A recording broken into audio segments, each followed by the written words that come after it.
You got any questions? Mark, can you talk a little bit about Jonathan Rock and the difference between this spring and last spring? Well, he's obviously knows a lot more of the system now than he did a year ago. And he's done a really nice job. I think if everybody remembers a year ago, the spring game, that's what most fans remember, him making a couple big plays in the spring game. That was probably his best day of the spring last year. Not that he was doing that poorly, but he was learning basically. And but he had a big day, spring game last year. But you know, running a couple go routes and looking good doing it. Now he's much more proficient at running all the routes and understanding better what to do.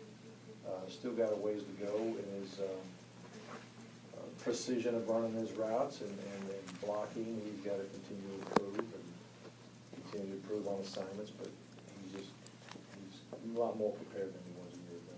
Was he out there today?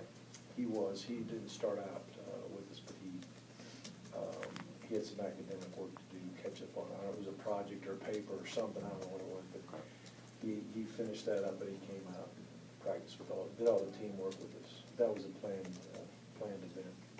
I think J.J. Green will be able to go into the QA game. Well, we hope so. We hope so. We think he will. Coach, what have you seen out of Brendan Douglas this spring? Very physical runner, just like we saw last year. Much better pass protector. You know, probably the best pass protector we got right now as a running back. He's got good vision. He understands better where his blocking schemes are, how the blocking schemes develop. So he makes better decisions because of that. Doing well. What about A.J. Turman? You know what, A.J. has really improved a lot. He works as hard as anybody that we have on the team. He's given, just tremendous effort in all areas. School, just how he does in the weight room, what he does on the football field. He's a really hard-working guy, and he's getting better because of it. You could get lost in that backfield with what's there and what's coming back. Is he doing enough to make sure he doesn't get? Well, you know what? He's definitely grabbing everybody's attention with his effort and the improvement that he's making. So he's definitely making a good, positive statement for himself. Mark, you guys offered Bryce Ramsey before he became a starter, I think, in high school. Was it something you saw in camps that really wowed you? Yeah, I think he I don't know how many years he came to camp, but we had seen him a bunch.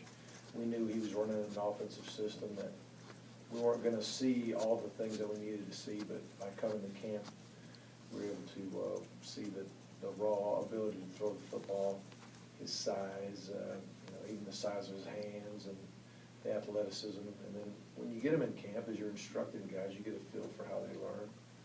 And all those things were real positive enough for us to go ahead and offer. Is that kind of rare, though, that kind of thing to happen again when a guy that used to run that kind of running offense? And It's not that unusual. The QB position is one where you can make an offer to a guy based on a camp performance, probably more than any position out there. You have an idea what you do in G-Day in terms of format and all that? Pretty much the same as? It'll be almost identical. Well, I'm trying to think. It may be identical to a year ago. We'll go 12-minute quarters. We will not kick off. We'll set the ball at 25 to start a drive. Every punt will result in a 35-yard change of, field position. If a punt would land inside the 10, then we'll just bring it out to the 20. Trying to think of other things. Extra point field goals we will kick, but we will not rush them. Trying to think of Ones versus twos. basically our number one offense and our number two defense will be the red team. I'm pretty sure that's how we're doing it. The black team will be our number one defense and our number two offense. Coach Bobo will take the group that has the number one O, and Coach Pruitt will take the group that has the number one defense.